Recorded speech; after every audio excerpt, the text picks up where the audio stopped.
da kuka sani za mu yi magana ne akan exchange da muke trading cryptocurrency, muke trading, ake invest ko kuma ake trading contracts na perpetual. So da yawa dai akwai exchanges da dama da ake trading, kamar da kuka gani a nan akwai Bybit. Na farko Bybit shi ma exchange ne da ake trading cryptocurrency kuma ana investing a ciki, kuma da banda ma cryptocurrency ana wasu abubuwa a ciki. Akwai kuma Binance, shi ma shine muke kira da BNB, shi ma exchange ne da ake trading cryptocurrency. Akwai Bybit, sannan kuma akwai Wix a nan. So amma wanda za mu yi magana a kan shi yau shine Bybit, wanda na introduction a kai shine Bybit. So yau zan nuna muku future inda Bybit yake da kuma abubuwan da ya kamata ka sani akan Bybit. So kamar da kuka gani wannan shine Bybit, wannan account din da kuka gani shine Bybit. So in ka fara shigowa Bybit, abin da zai fara kawo ka, zai kawo ka home ne.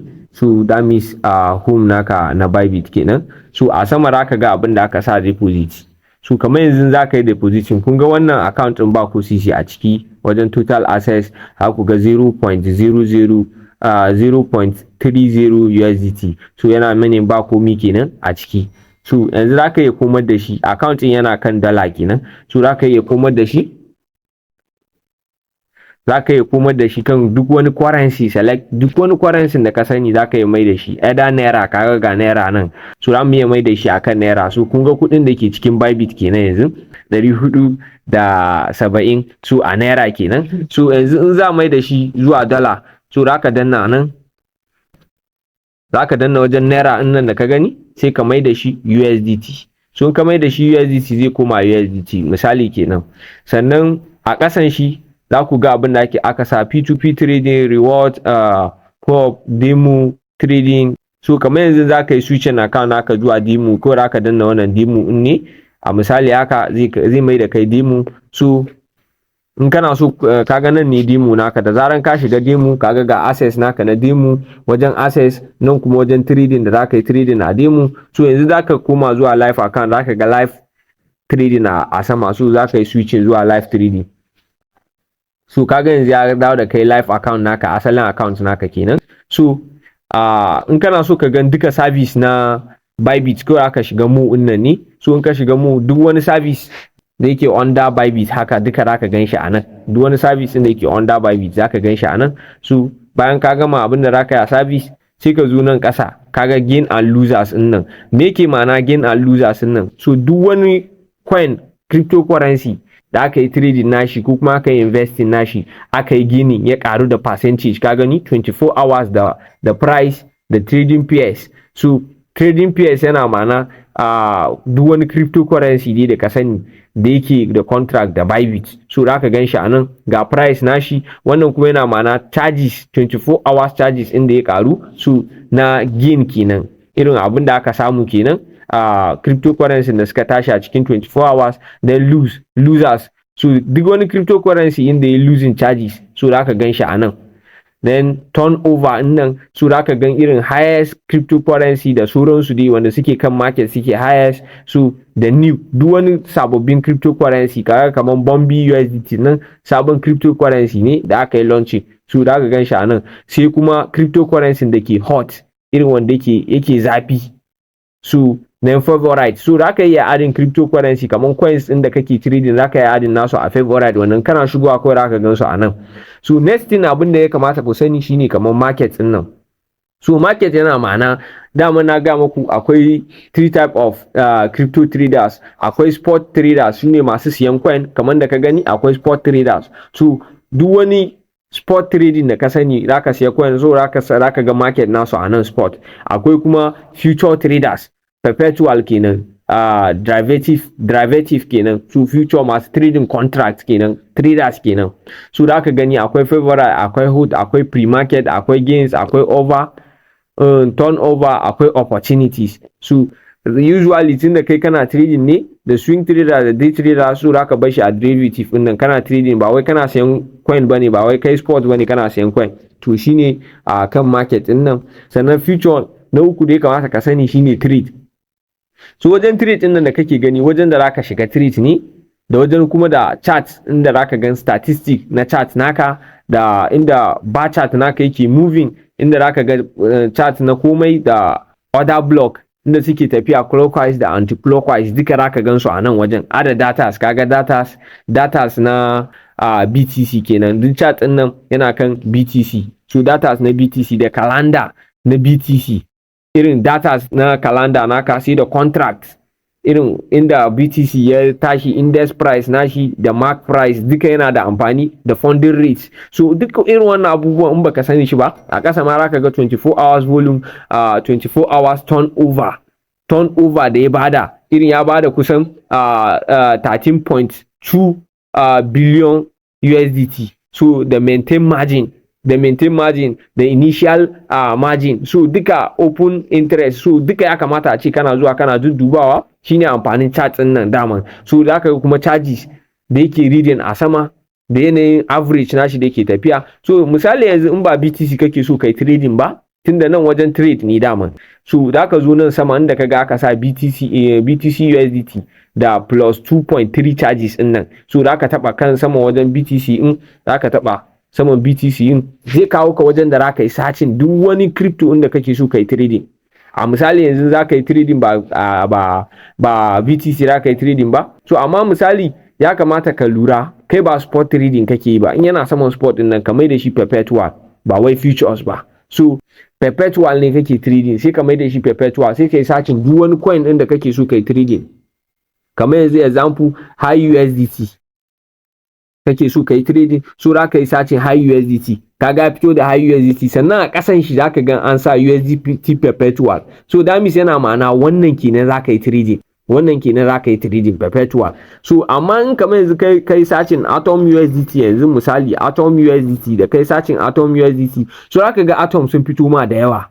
So amma specific abin da ya kamata ka lura, zaka ga akwai wanda zaka gan shi atom USDT kusan guda biyu. So a ƙasan shi ne zaka duba, zaka ga USDT perpetual, to shi kake trading. In ka je ka shiga USDT wanda akwai spot ne a ƙasan shi, so that means zai kai ka spot chart kenan. So yanzu example zaka yi trading din atom nan, kawai zaka danna atom USDT perpetual nan, ka danna kaga ya kawo ka chart din atom USDT kenan.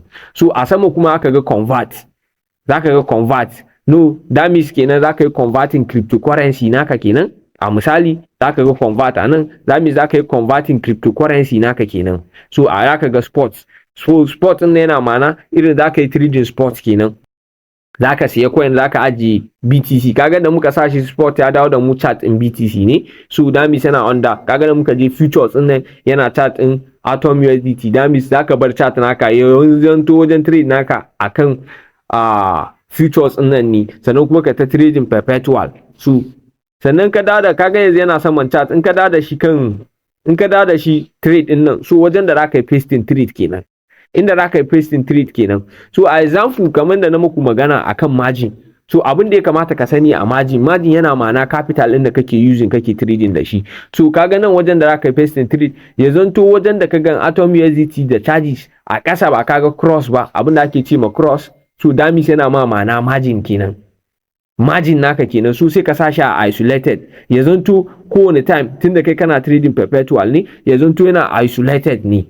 Kaga yanzu yana nuna min network error, so ba network kenan a Bybit. So ya zanto kowane time yana kan isolated ne, ba kan cross ba. In kana trading spot ne zaka bar shi akan cross, kaga yanzu ya koma isolated. Sannan wannan 10x leverage din nan wajen leverage kenan, inda ka ga 10x din nan, magana da na muku akan leverage, that means kamar zaka ara broker, kuɗi da broker kenan. Kamar ka sa 1x leverage ina yana ma'ana zaka ara 1% kenan da broker, so da kai opening capital. So za mu zo dai mu yi magana akan inda ake pasting trade, so but na muku bayani ne dai kawai akan margin din nan da leverage. Ka santo ka sa shi a saman wannan isolated din nan, sannan leverage din nan zaka using kana using kana abubuwa akan leverage kana wannan. Sannan near in nan,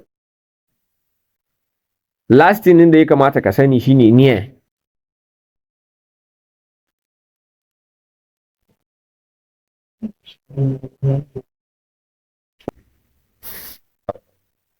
So next thing shine near in nan, ya kamata ka san me near yana ma'ana wajen da aka ga savings na Bybit naka, dual access smart leverage, ochenie, sannan ochenie da su wealth management, da su double win, da su discord buy and liquidity mining. So all of them shine da aka gani a near duk wani abin da aka yi near akan crypto da flexible da 30 days din nan, so duka da aka gaggan su a nan. Sannan last thing shine assets naka, so inda da aka ga balance naka kenan. So kaga wannan total assets naka kenan da ke cikin Bybit, kamar da na fara gaya muku. So kaga 0.3 total assets ɗin da ke cikin Bybit ɗin nan kenan. So za ka yi canja shi zuwa price ɗin da kake so, za ka yi kuma kaga total BTC ɗin da yake ƙasa. So a nan zan nuna muku kamar yanzu za ka yi depositing a Bybit, abin da ya kamata ka sani in ka danna deposit ɗin nan option uku zai kawo ma. Na farko zai kawo ma P2P trading, buy with naira, deposit crypto. So P2P ɗin nan yana ma'ana person to person kenan, vendor to vendor. So in ka danna shi ɗaya za ka yi buying, za ka siya USDT ya zo total assets naka da ke Bybit naka kenan. In kuma ka zo wajen sell ɗin nan, so za ka yi selling USDT da ke cikin total assets naka da ke Bybit kenan. So za ka yi P2P, irin vendors za ka samu mutane ne irin ka da suke sayar da dala, so shine P2P nan. So buy with naira kuma kaga buy with naira nan yana ma'ana su exchange su ma suna sayar da dala, so za ka siya da exchange kenan, amma suna da minimum abin da suke sayarwa. So kaga price nasu a nan ƙasa, kaga USDT equals to wannan price nasu kenan a naira, kaga 1,500 da 80 naira. So shine price na USDT, 1 USDT in zaka siya kenan. In zaka yi selling ma, zaka zo sell, zaka siya musu da dalanka da ke cikin Bybit naka kenan. So kaga na biyu kenan. Na uku shine in kamar mutum zai turo ma da cryptocurrency, shi ma ana depositing ta wajen. So in zai turo ma da cryptocurrency, so zaka zo kai searching, kamar yanzu zaka yi searching BTC in za turo ma da BTC. So kaga ga BTC, Bitcoin kenan ya fito. Sai kai typing, kana typing sai kai typing BTC, kaga ya kai kan da zaka yi copying address naka. In kai copying address da shi zaka je ka tura ma mutum. In kai copying address shi zaka yi ka tura ma mutum. So in kai copying address shine address din da aka yi ka tura ma mutum ya tura ma da BTC nashi, ko kuma kai sniping din, ko kuma kai saving din image din nan, that means zai ma saving din QR code din nan, so zai iya turo ma kuma ta QR code ko kuma UID naka. So inda ake depositing using deposit with crypto kenan. So irin da aka yi searching Atom banda Atom USDT, kaga ya fito. So in ka danna Atom direct zai kai ka inda zaka da address na Atom ko kuma QR code na Atom, ka tura ma mutum ya tura ma da Atom crypto kenan. So inda ake depositing. So inda ake withdrawing, that means in ka zo inda ake withdrawing nan zai kai ka asalin wajen da zaka tura ma mutum crypto na zaka tura mai cryptocurrency kenan. So zai kai ka asalin wajen da zaka tura mai cryptocurrency kenan.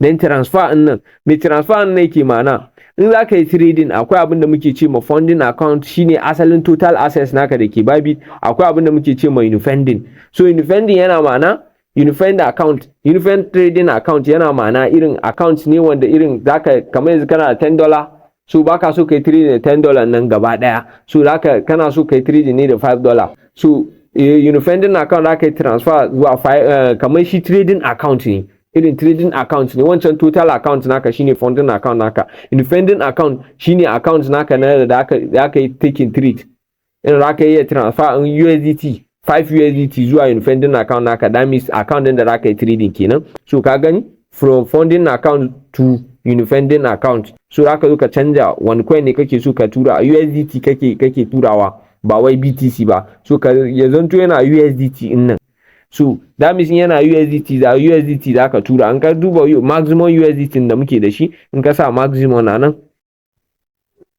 so in ka tura shi kenan. So convert din yana ma'ana in za ka yi converting din, like za ka yi converting wani cryptocurrency zuwa wani cryptocurrency. So a nan ne za ka zo ka yi converting, za ka sa limit din abin da kake so ka yi converting, sai ka yi converting zuwa wani cryptocurrency. So abin da ya kamata dai ku sani kenan akan futures na Bybit da ya kamata ku fahimta da kyau. So nan kuma wanda za ku ga profile nan a sama, a ta sama za ka ga wajen da aka sa profile din nan.